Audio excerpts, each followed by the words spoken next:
Most people don't fail because life is hard. They fail because life is just a little too comfortable. It's not the kind of comfort that makes you feel satisfied or fulfilled.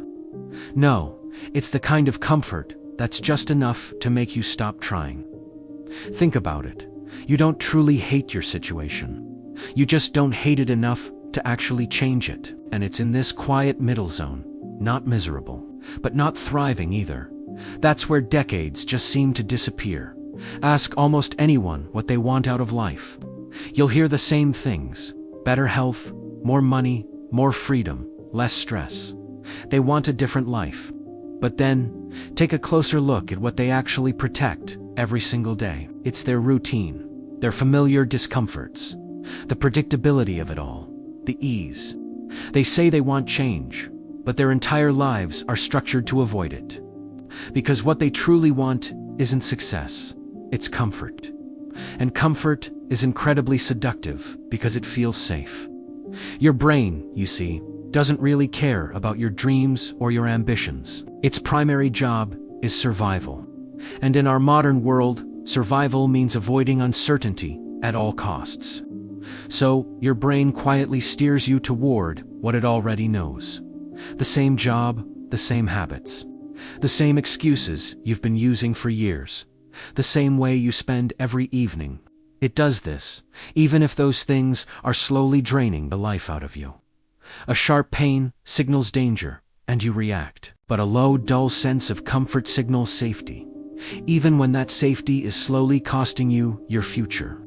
Real, acute suffering often forces us to change. A serious illness, a financial collapse, a profound loss, a personal crisis. These things shake us to our core and demand action. But mild dissatisfaction, it does the exact opposite. Mild dissatisfaction is the perfect trap. You're tired, but you're still functional. You're unhappy, but your life feels stable. You're bored, but you feel secure. And so you wait. You scroll through your phone. You have another snack. You postpone that important task. You tell yourself, I'll start soon, but soon becomes later. Later becomes someday. And eventually, someday becomes never. This doesn't happen because you're weak. It happens because you're comfortable. Comfort doesn't feel dangerous, and that's precisely what makes it so powerful. It doesn't shout at you to stay put. It whispers.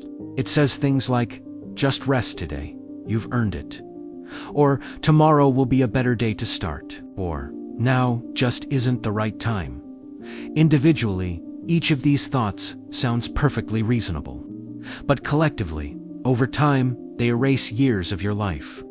You don't notice the cost on a daily basis. You only notice it when you look back and compare the life you have to the life you could have had. That feeling, regret, is just delayed awareness. Interestingly, intelligent people often suffer more from this trap, not less. Why? Because they are masters at explaining away their inaction. They can rationalize any delay. They intellectualize their fears into complex theories. They build incredibly convincing stories about why now isn't the optimal moment to make a move. They fall into the trap of mistaking understanding for progress. Just thinking about change can feel like you're taking a step forward, but it isn't. You're still in the same place. Comfort, when combined with high intelligence, often creates a very elegant, well-reasoned state of stagnation. If you really, truly wanted to change, you would have to accept discomfort as the price of admission. It's a non-negotiable fee. This means embracing uncertainty, risking embarrassment, putting in the hard effort, and accepting a period of temporary instability. You would have to be willing to feel awkward, to fail, to look foolish, and to start over. But most people don't want to make that bet. They don't want to risk the comfort they have for a future they can't guarantee. Instead, they choose the familiar pain of staying the same over the unknown pain of growth. The path to a better life doesn't start with a grand, perfect plan. It starts with a single, uncomfortable step. It's choosing the workout when you'd rather watch TV. It's making the sales call you've been dreading. It's writing that first page instead of just thinking about the book. It's having the difficult conversation you've been avoiding. Each act of intentional discomfort is a vote for your future self. It's a declaration that you are willing to trade the fleeting safety of now for the possibility of a better tomorrow. So the question isn't whether life is hard. The question is, are you willing to make it a little uncomfortable? Because your future depends on it. Thanks for watching.